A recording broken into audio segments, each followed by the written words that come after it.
The HOA president's son stole my Dodge Challenger and tried to outrun the cops with a helicopter overhead, no less, and when the dust settled, they tried to play it off like it was just a misunderstanding. No, seriously, that was the excuse. What none of them expected was that it would turn into the lead story on the local news with my black Challenger front and center under a police spotlight and the HOA queen herself, Karen Freeman, in a full meltdown for everyone to see. So, yeah, buckle up, this story isn't your average neighborly spat. But let me back up a sec. And while I'm at it, let me know where you're listening from today. Saturday mornings at my place are sacred. Think coffee black as engine oil, sun just coming up over Tree Cove County, and my garage door rattling open like a curtain on a show. Center stage, my black Dodge Challenger, my pride and joy.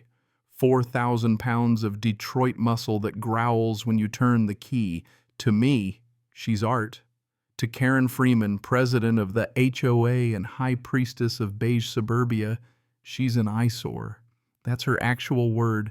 Like my Challenger offends the neighborhood's carefully curated palette of eco-sedans and silent minivans.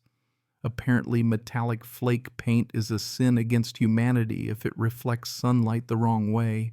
That morning, the sky was crystal blue, the air warm, and I was in my element washing the beast.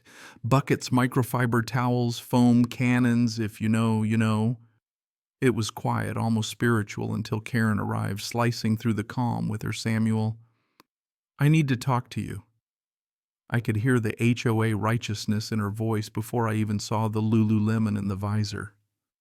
Let's be honest, you can feel a Karen coming. The birds get quiet, the air gets tight, and suddenly you're double-checking your property lines. I didn't even look up. It's Sam Karen. Just Sam. I said it flat like I'd rehearsed it, which sadly I had. If you feed the shark, you get more shark. But she was undeterred, already filming on her phone, already talking about documenting violations for the HOA newsletter because my car was parked in the driveway. I mean, really, I turned to her hose in hand and said, Karen, I'm giving it a bath. See the water the bubbles active use. Unless the HOA recently rewrote the laws of physics, washing a car means it needs to be out of the garage. She hated when I quoted the bylaws. I'd read them cover to cover one boring winter weekend, knew them better than she did. Of course, she threatened to speak with the board about the noise ordinance, whatever that means, and stormed off, leaving a trail of HOA fury in her wake. As she left, I noticed her son Kyle, all limbs and teenage attitude, loitering across the street. He gave me that look, the one that says, hey man, we're in this together, except, you know, he's also watching way too closely. At the time, I thought nothing of it, just a bored kid, which it turns out was mistake number one. The rest of the day went as usual, towel dry, tire shine, and a final pat on the hood before backing my baby into the garage. The keypad code 9120080, my grandpa's old workshop address. I'd meant to change it for years, but never did. Kyle was still hanging around, probably texting someone, but again, I didn't think twice. I stashed my keys on the hook in the mudroom, grabbed lunch, and settled in for a low-key evening with my buddy Dave, a tech nerd who flies his drone over the neighborhood inspecting roof shingles, but really just being nosy. We were arguing over some ridiculous action movie. Could a supercar really jump between skyscrapers when we heard noise from a birthday party down the street? Kyle was there blending in, doing normal kid stuff. Or so I thought. Later, after Dave went home, the house got quiet and I went to bed, never suspecting that my lazy keypad habit had just opened a door I'd never be able to close. At 1:17 a.m., my phone buzzed with a high-priority alert from my car's GPS tracker. Engine started. Dodge Challenger in motion. At first, I thought it was a glitch. But no. My car was moving away from my house, out of the neighborhood, and onto the main road. My blood went cold, heart-pounding adrenaline on full blast.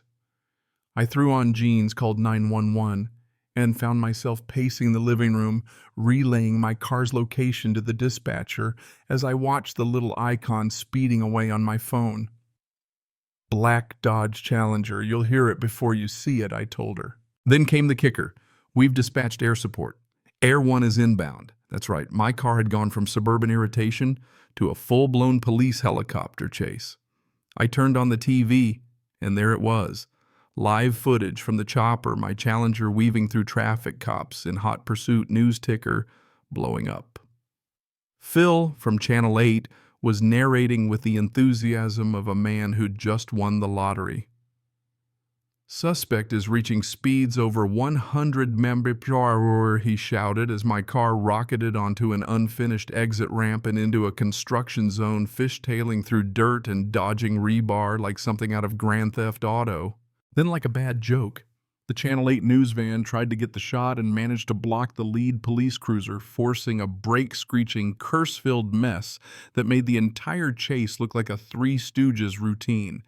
That 2-second fiasco was just enough for the driver, Kyle, to pull ahead, still tracked by the helicopter, still racing through the night. But instead of making a clean getaway, he looped back toward the neighborhood, toward my street, toward home, bringing the entire circus right back to Willow Creek Lane. Sirens echoed outside, blue and red lights washed over the houses, and suddenly my black Challenger, scarred and battered, came tearing down our quiet street, straight toward the old oak in the park at the dead end.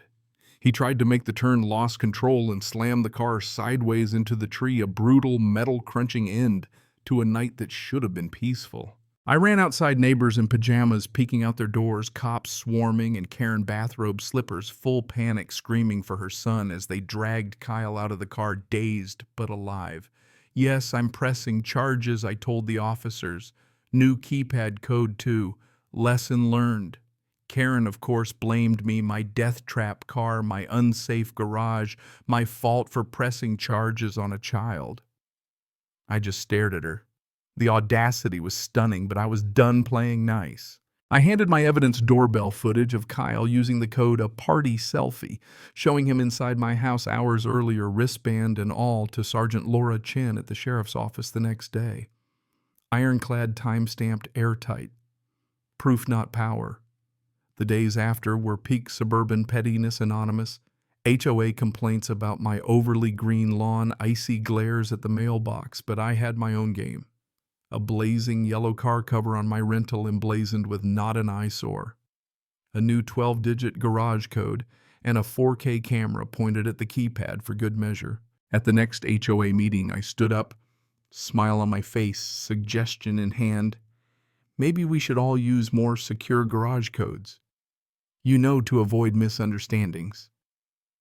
Karen squirmed. The room snickered.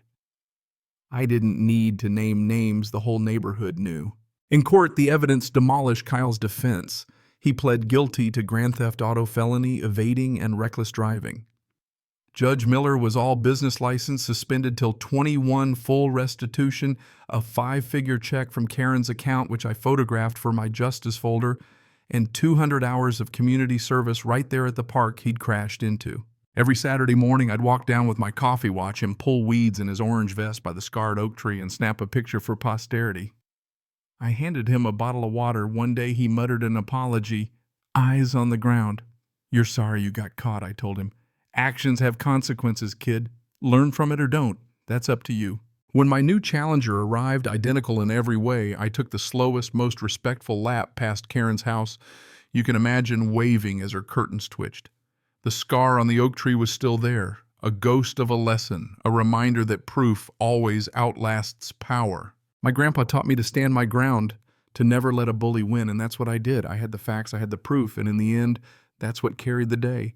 So is proof stronger than power. In this neighborhood, on this street, you better believe it. That's my story. What about you? Ever had to stand your ground against the HOA or a bully with more power than sense? Drop your story in the comments. Let's hear where you stand on proof versus power. And if you made it this far, hit subscribe and share your own neighborhood war stories. This one's for everyone who's ever had to fight for what's right, one petty victory at a time.